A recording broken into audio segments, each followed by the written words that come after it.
Have you ever had that feeling, deep in the pit of your stomach, that something is just off? You can't quite put your finger on it, but the world around you seems slightly tilted, like a picture frame hanging just a little crooked on the wall. For Sarah, that feeling started with something as ordinary as her digital alarm clock. It was one of those nights, the kind where sleep feels like a distant country you can't find the passport for. Sarah tossed and turned, the blankets tangled around her legs. Finally, with a sigh, she sat up and glanced at the clock on her nightstand. The red glow was steady, but the numbers were wrong. They weren't just wrong. They were impossible. The display blinked rhythmically. 12 o'clock. 12 o'clock, las 12. She squinted. That couldn't be right. She'd gone to bed around 11 p.m., and she knew for a fact she'd been wrestling with her sheets for at least a couple of hours. It had to be closer to 1 or 2 a.m., a power flicker maybe. That was the most logical explanation. Annoyed, she reached over and unplugged the clock. The red numbers vanished, plunging her side of the room into darkness. She waited a few seconds, listening to the quiet hum of the house, then plugged it back in. The display lit up again, flashing the default 12 o'clock, just as she expected. It was a cheap clock she'd had since college, reliable but basic. She pressed the small hour button on the back, holding it down. The numbers should have started cycling through the hours.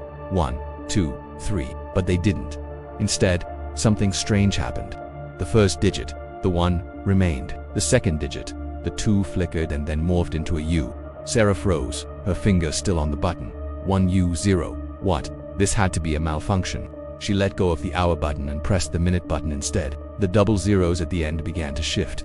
The first 0 twisted into an N. The second one, it didn't change. It stayed as 0. But then, as if the clock was struggling, it finally reshaped itself. It wasn't a number at all. It was the letter R. Her heart started hammering against her ribs.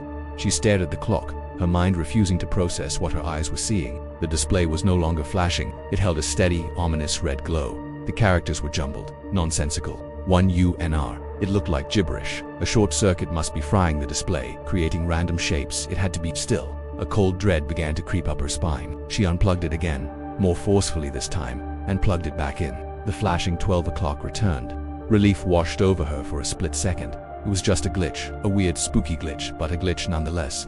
She decided to try one more time, carefully, methodically. She pressed the hour button. The 1 stayed. The 2 became a U. She pressed the minute button. The first 0 became an N. The second 0, it twisted and reformed, not into a letter this time, but into a jagged, sharp shape. It looked like a bolt of lightning, or maybe a crack.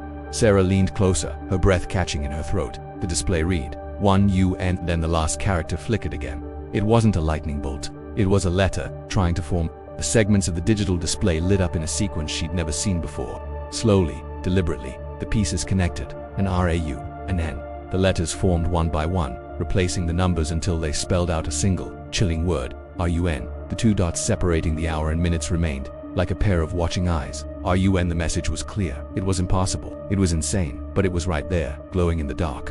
A floorboard creaked downstairs. Sarah's blood ran cold. She wasn't alone.